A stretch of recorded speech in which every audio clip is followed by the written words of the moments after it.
মৰমৰ শিক্ষাৰ্থীসকল, তোমালোক সকলোকে স্বাগতম জনাইছোঁ। আমি আজি তোমালোকৰ সমাজ বিজ্ঞান পাঠ্যপুথিৰ এটা নতুন অধ্যায় আৰম্ভ কৰিম। আমি আৰম্ভ কৰিবলগীয়া অধ্যায়টো কি তোমালোকে গম পাইছাই যে তোমালোকৰ সমাজ বিজ্ঞান পাঠ্যপুথিৰ অৰ্থনীতি বিজ্ঞান খণ্ডৰ প্ৰথমটো পাঠ অৰ্থনীতিৰ মৌলিক বিষয়সমূহ, সেই পাঠটো আমি আৰম্ভ কৰিম।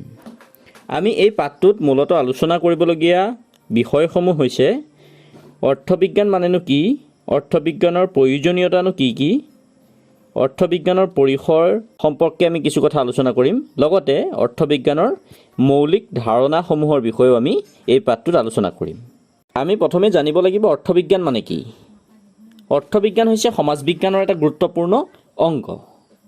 তোমালোকে ক্লাছ 6ৰ পৰাই যেতিয়া সমাজ বিজ্ঞান বিষয়টো পঢ়ি আহিছা বা অধ্যয়ন কৰি আহিবলৈ আৰম্ভ কৰিছা, তেতিয়াৰ পৰাই তোমালোকে সেই সমাজ বিজ্ঞানৰ ভিতৰত অৰ্থনীতি বিজ্ঞান বুলি এটা বিশেষ খণ্ড তোমালোকে পাই আহিছা, হয়নে? গতিকে অৰ্থবিজ্ঞান হৈছে সমাজ বিজ্ঞানৰ এটা গুৰুত্বপূৰ্ণ অংগ।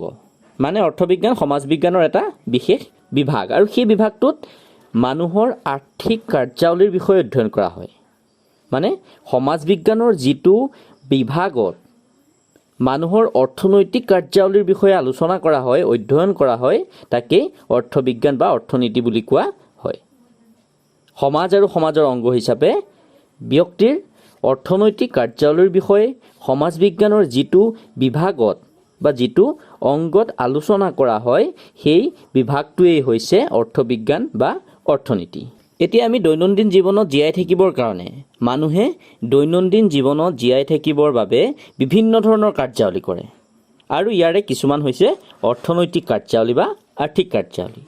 যিবোৰ কাৰ্যাৱলীৰ সৈতে টকা পইচা, ধন সম্পত্তি ইত্যাদি জড়িত হৈ থাকে, যিবোৰ কাৰ্যৰ সৈতে অৰ্থ জড়িত হৈ থাকে, সেই কাৰ্যাৱলীসমূহে হৈছে আৰ্থিক কাৰ্যাৱলী। এতিয়া আমি ব্যক্তি হিচাপে জীয়াই থাকিবলৈ, মানুহ হিচাপে জীয়াই থাকিবলৈ আমাক বিভিন্ন ধৰণৰ দ্ৰব্য আৰু সামগ্ৰী লাগে, হয়নে? এই দ্ৰব্য আৰু সামগ্ৰীসমূহ আমি কিহৰ বিনিময়ত পাওঁ?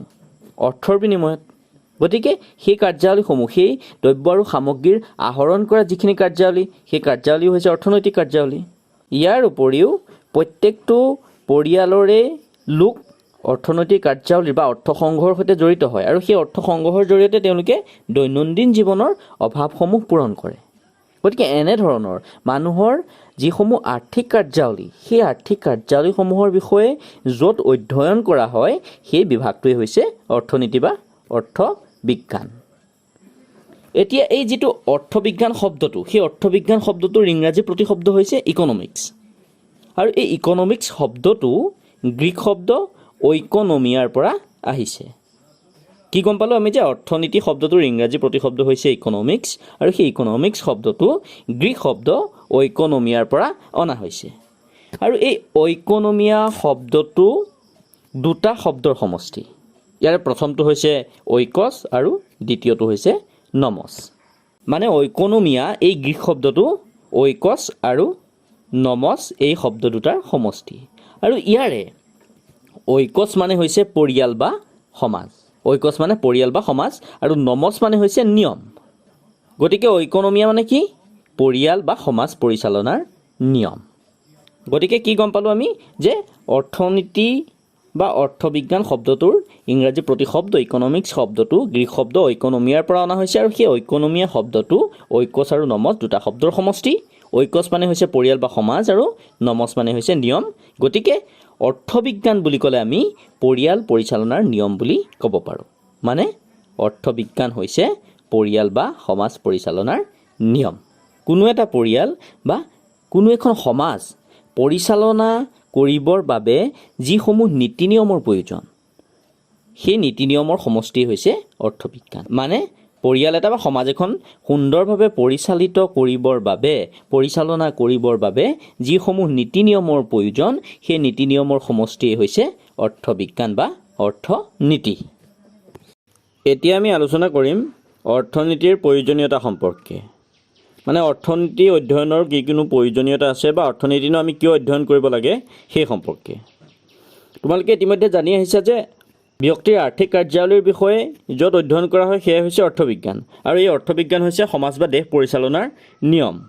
গতিকে কোনো এখন দেশৰ অৰ্থ ব্যৱস্থা বা আৰ্থিক ব্যৱস্থাটোনো কেনেধৰণে পৰিচালিত হৈছে সেই সম্পৰ্কে যদি আমি জানিবলগীয়া হয় তেনেহ'লে আমি অৰ্থনীতিৰ জৰিয়তেহে সেই কথাটো বা অৰ্থনীতি অধ্যয়নৰ জৰিয়তেহে সেই কথাটো জানিব পাৰিম।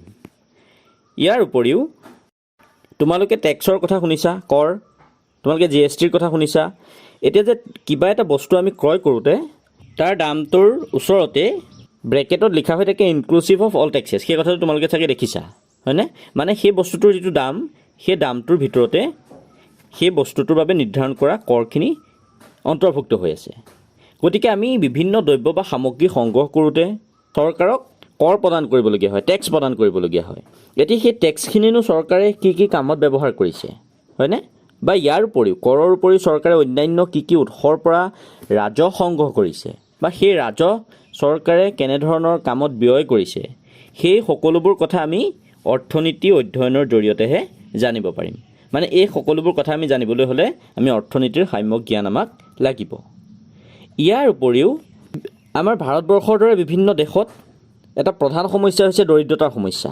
ইয়াৰ উপৰিও নিবনুৱা সমস্যাটো এটা জ্বলন্ত সমস্যা। গতিকে এই দৰিদ্ৰতাৰ সমস্যাই হওক বা নিবনুৱা সমস্যাই হওক, এই সমস্যাসমূহৰ কাৰণ যদি আমি বিশ্লেষণ কৰিবলগীয়া হয় বা কাৰণ যদি আমি জানিবলগীয়া হয় তেনেহ'লে আমি অৰ্থনীতি অধ্যয়ন কৰিব লাগিব। লগতে বৰ্তমান আমি পাই থাকোঁ যে অত্যাৱশ্যকীয় সামগ্ৰীৰ মূল্য বৃদ্ধি হৈছে। বিভিন্ন দ্ৰব্য সামগ্ৰীৰ মূল্য সময়ে সময়ে বৃদ্ধি পাই থাকে। এই যে দ্ৰব্য বা সামগ্ৰীৰ মূল্য বৃদ্ধি পায়, কি কাৰণেনো মূল্য বৃদ্ধি পায়? এই মূল্য বৃদ্ধিৰ অন্তৰালত থকা কাৰণসমূহনো কি কি? বা সেই মূল্য বৃদ্ধি কেনেকৈ ৰোধ কৰিব পৰা যায় ইত্যাদি কথাসমূহৰ বিষয়ে আমি জানিবলৈ আমি অৰ্থবিজ্ঞান অধ্যয়ন কৰিব লাগিব। ইয়াৰ উপৰি বিভিন্ন বিষয় আছে, যেনে লোকীয়কৰণ, অৰ্থনৈতিক বিকাশ, পাৰিৱেশীয় অৰ্থনীতি ইত্যাদি বা আন্তঃৰাষ্ট্ৰীয় বাণিজ্য। এই বিভিন্ন বিষয়সমূহ আমি অৰ্থনীতি বা অৰ্থবিজ্ঞান অধ্যয়নৰ জৰিয়তে জানিব পাৰোঁ। গতিকে আমি দৈনন্দিন জীৱনত চলা ফিৰা কৰিবলৈ আমাক অৰ্থনীতিৰ সাম্যক জ্ঞান আমাক লাগিব আৰু সেইকাৰণে তোমালোকৰ পাঠ্যপুথিত অৰ্থবিজ্ঞান অন্তৰ্ভুক্ত কৰিছে।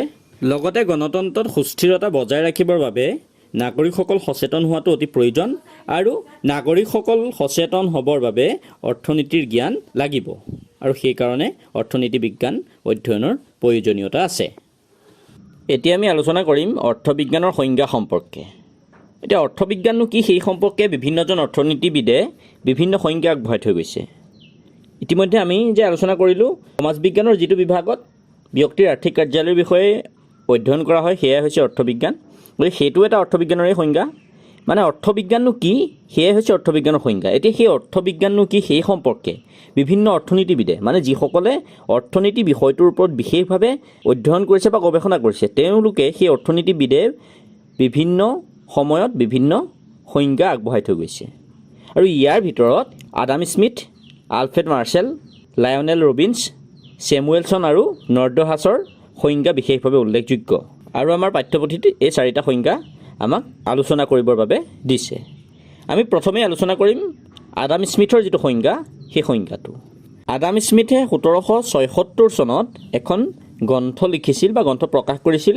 সেই গ্ৰন্থখনৰ নাম আছিল N enquiry into the nature and causes of the wealth of nations. আৰু সেই গ্ৰন্থখনত তেওঁ অৰ্থবিজ্ঞানৰ সংজ্ঞা আগবঢ়াই থৈ গৈছে। তেওঁ আগবঢ়োৱা অৰ্থনীতিৰ বা অৰ্থবিজ্ঞানৰ সংজ্ঞাটো হৈছে যে অৰ্থবিজ্ঞান হৈছে সম্পদৰ বিজ্ঞান। মানে তেওঁ অৰ্থবিজ্ঞানক সম্পদৰ বিজ্ঞান হিচাপে অভিহিত কৰিছে। আৰু তেওঁৰ এই সংজ্ঞাটোক সম্পদ ভিত্তিক সংজ্ঞা বা সম্পদৰ সংজ্ঞা বুলি কোৱা হয়। এইখিনিতে তোমালোকে আন এটা কথা জানি থোৱা যে আডাম স্মিথক অৰ্থবিজ্ঞানৰ পিতৃ বুলি কোৱা হয়।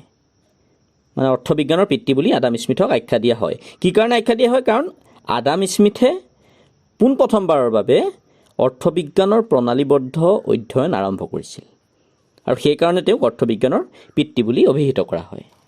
গতিকে অৰ্থবিজ্ঞানৰ পিতৃস্বৰূপ আডাম স্মিথে অৰ্থবিজ্ঞানক সম্পদৰ বিজ্ঞান বুলি অভিহিত কৰিছিল। আৰু অৰ্থবিজ্ঞান সম্পৰ্কে আডাম স্মিথৰ এই যিটো সংজ্ঞা, সেই সংজ্ঞাটোক তেওঁৰ পিছৰ সময়ৰ তেওঁৰ পৰৱৰ্তী কালৰ যিসকল অৰ্থনীতিবিদ বা সমাজ বিজ্ঞানী তেওঁলোকে সেই সংজ্ঞাটোক বিশেষভাৱে সমালোচনা কৰিছিল। আৰু দুগৰাকী সমাজ বিজ্ঞানী কাৰ্লাইল আৰু ৰাস্কিনে এই আডাম স্মিথৰ যিটো সংজ্ঞা, সেই সংজ্ঞাটোক তীব্ৰ ভাষাৰে সমালোচনা কৰিছিল।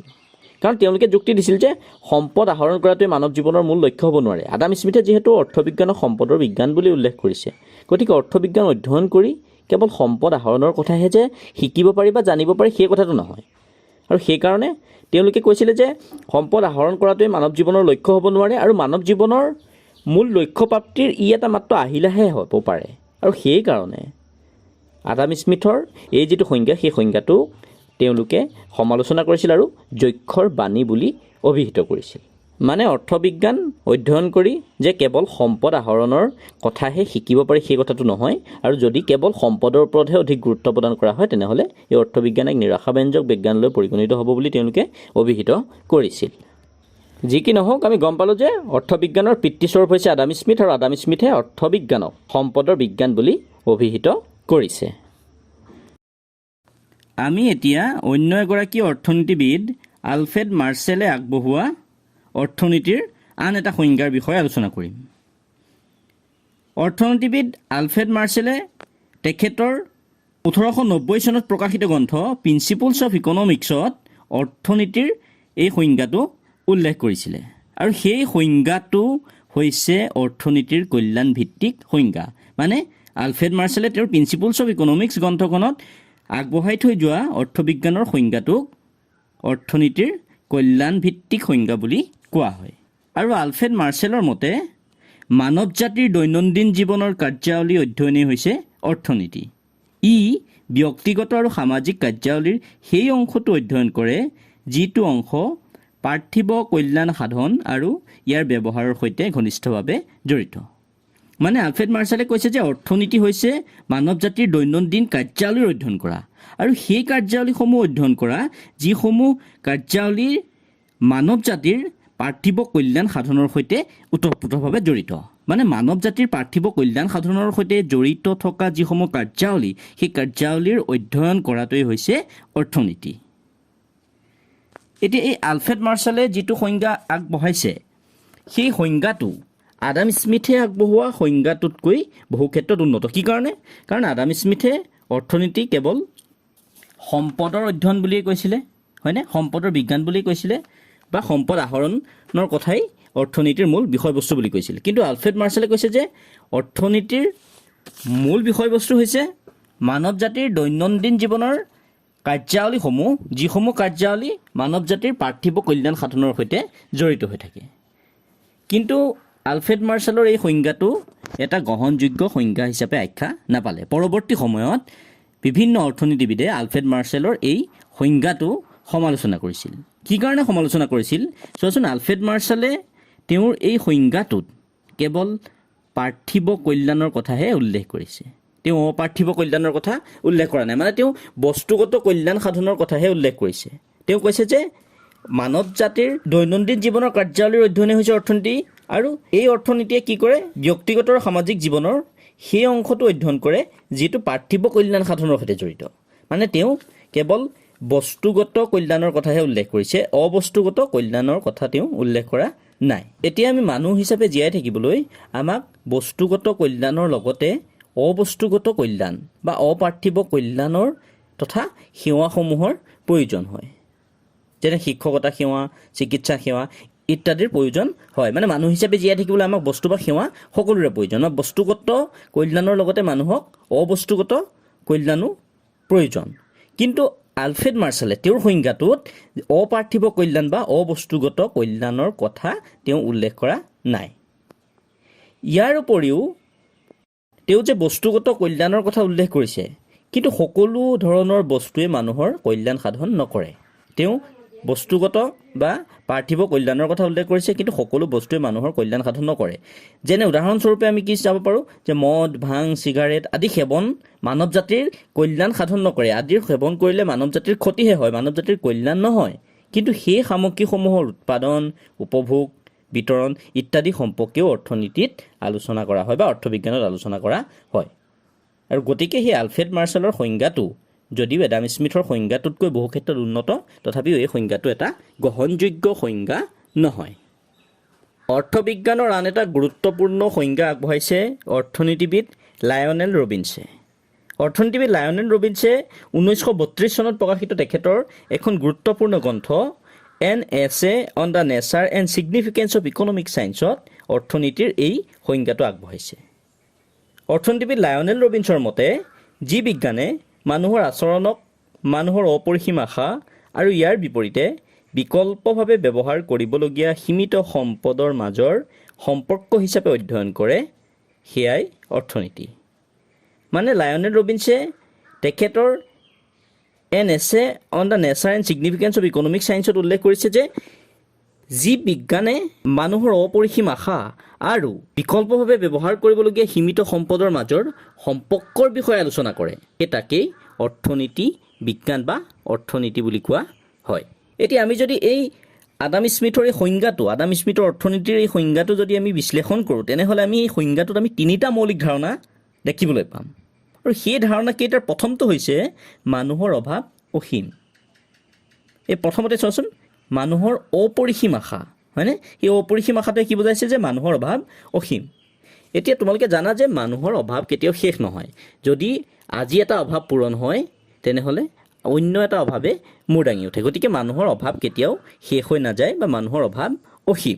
লায়নেল ৰবিনছৰ সংজ্ঞাটোত গুৰুত্ব পোৱা দ্বিতীয় বিষয়টো হৈছে অভাৱ পূৰণৰ উপায় বা আহিলাসমূহ সীমিত।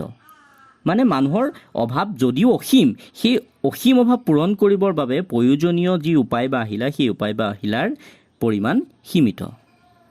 মানে মানুহৰ অসীম অভাৱ পূৰণ কৰিবৰ বাবে প্ৰয়োজনীয় পৰ্যাপ্ত আহিলা বা উপায় বা সম্পদ মানুহৰ হাতত নাথাকে।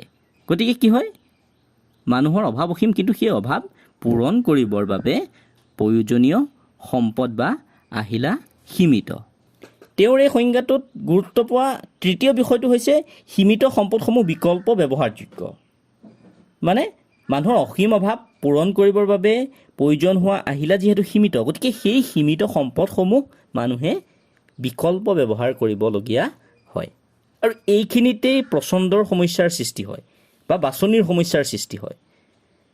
কিয় সৃষ্টি হয় যে মানুহৰ অসীম অভাৱ থাকে, মানুহৰ অভাৱ বহুত থাকে কিন্তু সেই অভাৱসমূহ পূৰণ কৰিবৰ বাবে প্ৰয়োজনীয় সম্পদৰ পৰিমাণ যিহেতু সীমিত গতিকে সেই সীমিত সম্পদ ব্যৱহাৰ কৰি কোনটো অভাৱ প্ৰথমে পূৰণ কৰিব বা কোনটো অভাৱ পূৰণত অধিক গুৰুত্ব দিব সেই কথাটোৰ সিদ্ধান্ত গ্ৰহণ কৰিবলগীয়া হয়। গম পাইছানে? মানে মানুহৰ অভাৱ যিহেতু অসীম কিন্তু সেই অভাৱ পূৰণ কৰিবৰ বাবে প্ৰয়োজনীয় সম্পদ বা আহিলা যিহেতু সীমিত গতিকে সেই সীমিত সম্পদসমূহ কেনেকৈ বিকল্প ব্যৱহাৰ কৰিব পৰা যায় সেই সম্পৰ্কে মানুহে সিদ্ধান্ত গ্ৰহণ কৰিবলগীয়া হয়। এতিয়া যদি আমি দেশ এখনৰ কথা চাওঁ, এখন দেশত বিভিন্ন ধৰণৰ সমস্যা থাকে হয়নে? বিভিন্ন অভাৱ থাকে কিন্তু সেই দেশখনতো সম্পদৰ পৰিমাণ সীমিত থাকে। গোটেই অসীম অভাৱ যিমানবোৰ দেশখনত অভাৱ আছে গোটেই অভাৱসমূহ একেলগে পূৰণ কৰিব পৰা সম্পদ বা আহিলা দেশখনৰ হাতত নাথাকে। আৰু গতিকে সেই দেশখনেও কোনটো সমস্যা আগতে সমাধান কৰিব কোনটো অভাৱ আগতে পূৰণ কৰিব সেই সম্পৰ্কে সিদ্ধান্ত গ্ৰহণ কৰিবলগীয়া হয়। আৰু সেই ক্ষেত্ৰত সিদ্ধান্ত ল'বলৈ যাওঁতে বিভিন্ন সমস্যাৰ সন্মুখীন হ'বলগীয়া হয়। আৰু লায়নেল ৰবিনছৰ মতে সেই সমস্যাসমূহৰ বিষয়ে অৰ্থবিজ্ঞানত আলোচনা কৰা হয়। তাৰমানে লায়নেল ৰবিনছৰ মতে যে অৰ্থবিজ্ঞানত মানুহৰ অসীম অভাৱ পূৰণ কৰিবলৈ যাওঁতে সীমিত সম্পদৰ বিকল্প ব্যৱহাৰৰ যোগেদি কেনেকৈ পূৰণ কৰিব পৰা যায় সেই সম্পৰ্কে আলোচনা কৰা হয়। এই লায়নেল ৰবিনছৰ যিটো সংজ্ঞা সেই সংজ্ঞাটোক দুষ্প্ৰাপ্যতা বা নাটনিৰ সংজ্ঞা বুলি কোৱা হয়। এই লায়নেল ৰবিনছৰ এই যিটো অৰ্থনীতিৰ সংজ্ঞা সেই সংজ্ঞাটোত যিহেতু অৰ্থনীতিৰ এই মৌলিক তিনিটা বিষয়বস্তুৱে গুৰুত্ব লাভ কৰিছে সেইকাৰণে এই সংজ্ঞাটো অৰ্থনীতি বিজ্ঞানৰ বিভিন্ন সংজ্ঞাসমূহৰ ভিতৰত আটাইতকৈ বেছি গ্ৰহণযোগ্য সংজ্ঞা। মানে অৰ্থনীতিৰ আমি যিমানবিলাক সংজ্ঞা পাইছোঁ বা অৰ্থবিজ্ঞানৰ যিমানবোৰ সংজ্ঞা আছে সেই সংজ্ঞাসমূহৰ ভিতৰত লায়নেল ৰবিনছে আগবঢ়োৱা এই সংজ্ঞাটোৱে হৈছে আটাইতকৈ বেছি গ্ৰহণযোগ্য সংজ্ঞা। কিন্তু লায়নেল ৰবিনছৰ এই সংজ্ঞাটো যদিও গ্ৰহণযোগ্য সংজ্ঞা এটা অন্যান্য সংজ্ঞাসমূহতকৈ যদিও বেছি গ্ৰহণযোগ্যতা আছে তথাপিতো কিন্তু এই ৰবিনছৰ সংজ্ঞাটো সমালোচনাৰ ঊৰ্ধ্বত নহয়। এই সংজ্ঞাটো বিভিন্ন সমালোচকে বা বিভিন্ন অৰ্থনীতিবিদে পৰৱৰ্তী সময়ত বা বৰ্তমান সময়ত সমালোচনা কৰিছে। সমালোচকসকলে এই কথাটো উল্লেখ কৰিছে যে আমি যিটো পাইছিলোঁ প্ৰচণ্ডৰ সমস্যা মানুহৰ অসীম অভাৱ সীমিত সম্পদসমূহৰ বিকল্প ব্যৱহাৰৰ জৰিয়তে কেনেকৈ সমাধান কৰিব পৰা যায় সেই যিটো প্ৰচণ্ড সমস্যা সেই প্ৰচণ্ডৰ সমস্যাতকৈ এই বৰ্তমান সময়ত অৰ্থনৈতিক উন্নয়নৰ যি সমস্যা সেই সমস্যাটোহে অধিক গুৰুত্বপূৰ্ণ। আৰু সেইকাৰণে সমালোচকসকলে ৰবিনছৰ এই সংজ্ঞাটোক সমালোচনা কৰিছে। কাৰণ ৰবিনছৰ সংজ্ঞাটোত অৰ্থনৈতিক উন্নয়নৰ যি সমস্যা সমাধানৰ কথা কোনো উল্লেখ নাই, আৰু সেইকাৰণে সমালোচকসকলে সেই সংজ্ঞাটো সমালোচনা কৰিছে। যি কি নহওক, এই ৰবিনছৰ সংজ্ঞাটোৱে, লায়নেল ৰবিনছে আগবঢ়োৱা এই সংজ্ঞাটোৱে অৰ্থবিজ্ঞানৰ অন্যান্য সংজ্ঞাসমূহৰ তুলনাত অধিক গ্ৰহণযোগ্যতা থকা সংজ্ঞা। এতিয়া আমি তোমালোকৰ পাঠ্যপুথিত দিয়া অৰ্থবিজ্ঞানৰ অন্য এটা সংজ্ঞাৰ বিষয়ে আলোচনা কৰিম, আৰু সেই সংজ্ঞাটো আগবঢ়াইছে অৰ্থনীতিবিদ ছেমুৱেলছন আৰু নৰ্ডহাছে। দুজন অৰ্থনীতিবিদ ছেমুৱেলছন আৰু নৰ্ডহাছে এই অৰ্থনীতিৰ সংজ্ঞাটো আগবঢ়াইছে, আৰু এই যিটো সংজ্ঞা তেওঁলোক দুগৰাকীয়ে আগবঢ়াইছে সেই সংজ্ঞাটো লায়নেল ৰবিনছে আগবঢ়োৱা সংজ্ঞাটোৰ সৈতে প্ৰায় একেই, খালি তেওঁলোকে এটা নতুন বিষয়বস্তু ইয়াত যোগ কৰিছে বা নতুন ধাৰণা এটা তেওঁলোকে যোগ কৰিছে। আমি যে পাই আহিছোঁ লায়নেল ৰবিনছৰ এই সংজ্ঞাটো দুষ্প্ৰাপ্যতাৰ কথা বা নাটনি সম্পদৰ যে নাটনিৰ কথা, সেই দুষ্প্ৰাপ্যতাৰ লগত দক্ষতা সেই ধাৰণাটো এওঁলোকে যোগ কৰিছে, আৰু সেই দক্ষতা ধাৰণাটো দুষ্প্ৰাপ্যতাৰ ধাৰণাটোৰ লগত যোগ কৰি তেওঁলোকে এই সংজ্ঞাটো আগবঢ়াইছে। আৰু তেওঁলোকৰ মতে দুষ্প্ৰাপ্যতাৰ বাস্তৱিকতা স্বীকাৰ কৰি লৈ সম্পদৰাজিৰ সৰ্বোত্তম দক্ষতাপূৰ্ণ ব্যৱহাৰৰ বাবে সমাজ গঠন কৰাটোৱেই হ'ল অৰ্থনীতিৰ মূল বিষয়। মানে দুষ্প্ৰাপ্যতা যে আছে, মানুহৰ অভাৱ যে অসীম, কিন্তু সেই অভাৱ পূৰণ কৰিব পৰা আহিলাৰ পৰিমাণ সীমিত, আৰু সেই সীমিত সম্পদৰ বিকল্প ব্যৱহাৰ আছে। গতিকে সেই দুষ্প্ৰাপ্যতা বা নাটনিৰ কথাটো স্বীকাৰ কৰি লৈ যিসমূহ সম্পদ আমাৰ হাতত আছে সেই সম্পদসমূহ দক্ষতাপূৰ্ণভাৱে আমি ব্যৱহাৰ কৰিব লাগিব, আৰু সেই ব্যৱহাৰ কৰাৰ বাবে সমাজ গঠন কৰাটোৱেই অৰ্থনীতিৰ মূল বিষয়সমূহ। মানে দুষ্প্ৰাপ্য সম্পদসমূহ, নাটনি থকা সম্পদসমূহ বা সীমিত সম্পদসমূহ কেনেকৈ সৰ্বোত্তম ব্যৱহাৰ কৰিব পৰা যায়, দক্ষতাপূৰ্ণভাৱে কেনেকৈ ব্যৱহাৰ কৰিব পৰা যায়, সেই কথাটোৰ ওপৰত অৰ্থনীতি বিজ্ঞানত গুৰুত্ব দিয়া হয় বুলি তেওঁলোকে উল্লেখ কৰিছে। এতিয়া কোনো এখন দেশৰ অভাৱ অসীম থাকে, সেই অভাৱসমূহ পূৰণ কৰিব পৰা আহিলা বা সম্পদৰ পৰিমাণ সীমিত থাকে, আৰু সেই সীমিত সম্পদৰ বিকল্প ব্যৱহাৰ থাকে। গতিকে সেই সীমিত সম্পদসমূহ যদি দক্ষতাপূৰ্ণভাৱে ব্যৱহাৰ কৰিব পৰা যায়, তেতিয়াহ'লে সেই দেশখনৰ অৰ্থনৈতিক উন্নয়ন হ'ব। আৰু গতিকে অৰ্থবিজ্ঞানত সেই সম্পদসমূহৰ, সীমিত সম্পদসমূহৰ বা দুষ্প্ৰাপ্য সম্পদসমূহৰ কেনেকৈ দক্ষতাপূৰ্ণ ব্যৱহাৰ কৰিব পৰা যায় সেই বিষয়ে আলোচনা কৰা হয় বুলি ছেমুৱেলছন আৰু নৰ্ডহাছে তেওঁলোকৰ সংজ্ঞাটোত আগবঢ়াইছে বা উল্লেখ কৰিছে। গতিকে আমি গম পালোঁ যে সীমিত সম্পদৰাজিক গঠনমূলকভাৱে কেনেকৈ ব্যৱহাৰ কৰিব পৰা যায়, সেই ব্যৱহাৰ কৰাৰ কথাটোৱেই অৰ্থনীতিৰ মূল বিষয়বস্তু। গতিকে আজি আমি আমাৰ এই আলোচনাটোত অৰ্থনীতি বা অৰ্থবিজ্ঞান মানেনো কি, অৰ্থবিজ্ঞান শব্দটোৰ উৎপত্তি কেনেকৈ হৈছে, অৰ্থবিজ্ঞানৰ প্ৰয়োজনীয়তানো কি কি আছে, আৰু অৰ্থবিজ্ঞানৰ কেইটামান গুৰুত্বপূৰ্ণ সংজ্ঞা সম্পৰ্কে আলোচনা কৰিলোঁ। তোমালোকে এই বিষয়বস্তুখিনি আকৌ এবাৰ পঢ়ি চাবা, আৰু কিবা বুজি নোপোৱা থাকিলে সুধিবা। লগতে এই প্ৰশ্নকেইটা, অতি চমু উত্তৰৰ প্ৰশ্নকেইটা তোমালোকে কৰি পেলাবা।